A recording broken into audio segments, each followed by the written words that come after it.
নমস্কার, আমি রুমকি। তোমরা প্রত্যেকে দেখছো রুমকি লার্ন ফর টুডে। চলে এসেছি আজকে তোমাদের সামনে আরও একটি নতুন ভিডিও নিয়ে। আগামীকাল এ মাসের তৃতীয় সোমবার এবং আমরা জানি প্রতি মাসের তৃতীয় সোমবারে আমাদের প্রত্যেকটি অঙ্গনারী কেন্দ্রে অঙ্গনারী কর্মী দিদিদেরকে ইসিসি ডে পালন করতে হয়।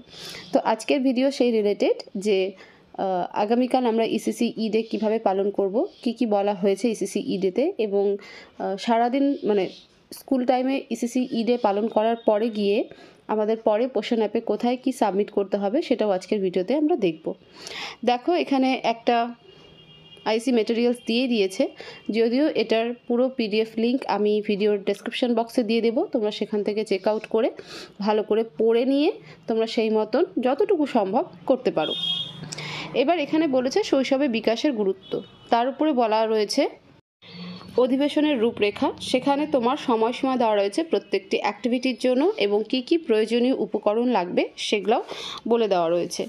প্রথমে যেটা বলেছে সেটা হলো অভ্যর্থনার জন্য সময়সীমা দেওয়া হয়েছে 5 মিনিট। তারপরে প্রদর্শনী ও চর্চা, শৈশব বিকাশের যে গুরুত্ব রয়েছে সেগুলো নিয়ে দেওয়া রয়েছে 30 মিনিট এবং অভ্যাসের জন্য দেওয়া রয়েছে 15 মিনিট এবং অধিবেশন সমাপ্তির জন্য দেওয়া রয়েছে 10 মিনিট। এই হচ্ছে সময়সীমা। তো খেলা শুধু খেলা নয়, খেলা দিয়ে কিভাবে শেখা যায় সেটা নিয়ে এখানে বিস্তারিত বলা রয়েছে। এরপরে নেক্সট যেটা রয়েছে সেটা হলো যে তার ডিটেলসটা, যে আমরা কিভাবে সেটা শুরু করব, যে শৈশবে বিকাশের গুরুত্ব নিয়ে অভিভাবকদের সাথে আমরা কিভাবে আলোচনা করব, কিভাবে তাদেরকে সেগুলো আমরা বাড়িতে প্র্যাকটিস করাবো, সেখানে মানে সেই নিয়ে এখানটাতে বিস্তারিত কিন্তু বলা রয়েছে। এবং সেটার যে একটা উদ্দেশ্য রয়েছে, এখানে উদ্দেশ্যটা দেখো সুন্দর করে বলে দিয়েছে যে অ্যাক্টিভিটি শেষে আগামী মানে আপনি অভিভাবকদের উদ্দেশ্যে নিম্নলিখিত প্রশ্নগুলি করতে পারেন, যে শিশু যাতে ভালোভাবে বেড়ে উঠতে পারে তার জন্য আপনার বাড়িতে কি করতে পারেন, তারপর শিশুর সঙ্গে কিভাবে রোজ খেলবেন, কিভাবে কথা বলবেন, কিভাবে খেলেন, এই সমস্ত প্রশ্নগুলো করার জন্য কিন্তু বলে দেওয়া রয়েছে। এবং এই অ্যাক্টিভিটিটা মানে খেলা শুধু যে খেলা নয়, খেলা দিয়েও যে সব কিছু শেখা যায়, ঠিক আছে, বাচ্চাদেরকে শেখানো যায় এই শৈশবকালে, সেটা নিয়ে মানে শেষ ওই অ্যাক্টিভিটিটা সম্পর্কে অভিভাবকদের যেটা বলার কথা সেটাও কিন্তু এখানে সুন্দর করে গুছিয়ে বলে দিয়েছে। আচ্ছা, এরপর যেটা রয়েছে যে তোমার ঠান্ডা গরম দিয়ে খেলা, তারপরে তোমার শাক সবজি দিয়ে খেলা, সেখানেও আমরা রং কোনটা কোন সবজি সেটা আমরা চিনতে পারি, ঠান্ডা গরমে যে ঠান্ডা কোনটা গরম কোনটা, ঠিক আছে, এই সমস্ত কিছু কিন্তু আমরা জানতে পারি এবং বাচ্চাদেরকে সেভাবে শেখাতে পারি যে ঠান্ডাটা কেমন হয়, গরমটা কেমন হয়, সবজি কোনটাকে কোন সবজি বলা হয়, তাদের কালার কেমন, তাদের আকার কেমন, আকারের যে একটা শিক্ষা, রঙের একটা শিক্ষা, সেটাও আমরা এই সমস্ত কিছু দিয়ে বলতে পারি। তো এখানে অনেকগুলোই আইসি মেটেরিয়ালস পেয়ে যাই আমরা। তো যে সমস্ত দিদিরা এখনও পাওনি বা বুঝতে পারছো না বা কোথা থেকে পাবে জানো না, তো এই আইসি মেটেরিয়ালসের পুরো মানে লিঙ্কটা, পিডিএফ লিঙ্কটা কিন্তু ভিডিওর ডেসক্রিপশন বক্সে দেওয়া থাকবে। তোমরা সেখান থেকে নিয়ে আজকে ভালো করে দেখে নিয়ে কালকে সেই মতন যতটুকু সম্ভব তোমরা সেন্টারে সেটা পরিদর্শন করতে পারো। আর ইসিসি ডে আমাদের কাছে খুব গুরুত্বপূর্ণ এবং ডিপার্টমেন্টের কাছেও গুরুত্বপূর্ণ, একই সাথে শিশু এবং শিশুর অভিভাবক যারা রয়েছে তাদের কাছেও ভীষণ ভীষণ গুরুত্বপূর্ণ। কারণ এই সময়টাই সেই সময় যখন শিশুদের একটা ভিত তৈরি করা হয়।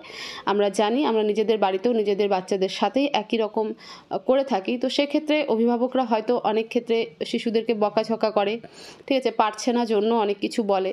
তো সেই জায়গাটাকেও একটু মোটিভেট করা যে না, কথা বলতে নেই, এবং প্রত্যেক শিশুই ইউনিক, প্রত্যেক শিশুর মধ্যে আলাদা বিশেষ গুণ থাকে এবং তাদেরকে কিভাবে শেখানো যায়, শুধু পুঁথিগত বিদ্যা নয়, আমাদের হাতের কাছে যা রয়েছে সেই সব কিছু দিয়েই আমরা আমাদের শিশুদেরকে শেখাতে পারি। শুধু স্কুলেরটুকু 1.5 ঘন্টা 2 ঘন্টা শেখানো নয়, সেটা সেই অভ্যেসটা যেন বাড়িতে থাকে এবং বাড়িতেও অভিভাবকরা যেন সেইভাবেই শিশুদের সাথে আচরণ করে, সেটা নিয়েও কিন্তু ইসিসি ডে, ঠিক আছে।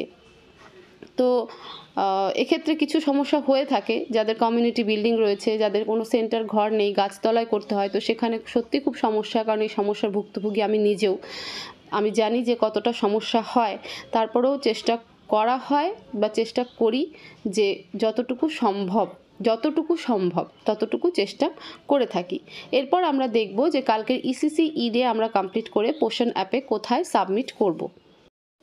আমরা সবাই জানি যে আমাদেরকে ইভেন্টসে গিয়ে সিবিইতে সাবমিট করতে হয়, তবুও যে সমস্ত দিদিরা একদমই নতুন, কারণ অনেক জায়গায় নতুন ওয়ার্কার দিদি জয়েন হয়েছে, তো তারা হয়তো পুরো ব্যাপারটা এখনও স্পষ্ট নাও হতে পারে। দীর্ঘদিন ধরে যারা কাজ করছি তারা তো জানি, নতুনদের জন্য স্পেশালি বলছি যে ইভেন্টসে যাব। ইভেন্টস কোথায় পাবো? মোর বলে যে অপশানটা রয়েছে সেখানে হাত দিলে পরেই আমরা একটা পেজ পাই, সেখানেই আমাদের ইভেন্টস কথাটা থাকে। সেই ইভেন্টসে গিয়ে আমরা সিবিইকে প্রেস করব। ইভেন্টসের ক্ষেত্রে 4টে অপশন থাকে: ইয়োগা ডে, ভিএইচএসএনডি, ট্রেনিং মডিউল এবং সিবিই। তো আমাদের কালকের কাজ হবে সিবিইতে সাবমিট করা। তো সিবিইতে আমরা আগে ক্লিক করব। সিবিইতে ক্লিক করার পরে আমাদের সামনে ঠিক এরকম একটা পেজ চলে আসবে এবং এখান থেকেই পরবর্তী প্রসিডিওর আমাদেরকে করতে হবে। তো এবার এখান থেকে আমরা যাবোটা কিভাবে সেটা এবার দেখব। এই পেজেরই ঠিক নিচের দিকে দেখো অ্যাড সিবিই এবং একটা প্লাস বাটন দিয়ে চিহ্ন রয়েছে ক্যালেন্ডারের মতন। এই প্লাস বাটনে আমাদেরকে হাত দিতে হবে। হাত দিলে পরেই আমাদের পরবর্তী পেজ ওপেন হয়ে যাবে। পরবর্তী পেজে আমাদের যখনই আমরা অ্যাড সিবিইতে হাত দিব তখন আমাদের সামনে ঠিক এরকম একটা পেজ ওপেন হবে এবং এখানে দেখো ডেট, দুটো ঘর রয়েছে, ডেট এবং থিমের। তো ডেটের ঘরে তো আমরা জানি সবাই যে ডেট তোমার টাইপ করা যায় না, ক্যালেন্ডার থেকেই আমাদেরকে নিতে হয়। তো পাশেই ছোট্ট মতন ক্যালেন্ডার চিহ্ন রয়েছে, যেটাকে আমি লাল রঙের বক্সে রেখেছি। তো সেই ক্যালেন্ডারে আগে আমরা প্রেস করব। ক্যালেন্ডারে প্রেস করলে পরে আমাদের সামনে ঠিক ক্যালেন্ডার ওপেন হয়ে যাবে। যেহেতু আজকে আমি ভিডিও আপলোড করছি তো সেই জন্য কিন্তু আগামীকালকের ডেটটা হাইড হয়ে আছে, 19 তারিখই হাইলাইট হয়ে আছে। তো কালকে যখন আমরা সিবিই করব তখন 20 তারিখটা আমাদের হাইলাইট হয়ে যাবে, ঠিক যেমন 19 তারিখটা আজকের তারিখটা হাইলাইট হয়ে আছে। তো তখন কি করব, 20 তারিখের উপরে 20 তারিখ তো প্রেস করাই থাকলো, হাইলাইট হয়ে থাকলো। জাস্ট আমরা নিচে যে ওকে বাটনটা আছে সেই ওকেতে প্রেস করলে পরেই আমাদের ডেটের ঘরে ডেট বসে যাবে। তোমরা কিন্তু মিস্টেক করো না, কমেন্ট বক্সে আবার ঢের কমেন্ট করে দিও না, দিদি এখানে তো আজকে রবিবার, আজকে কি করে হলো। আমি জাস্ট দেখানোর জন্যই স্ক্রিনশটটা নিয়ে তোমাদেরকে দেখিয়ে দিচ্ছি। তো সেই কারণে ডেট তো বসবে না, আজকে যেহেতু ভিডিও আপলোড হচ্ছে।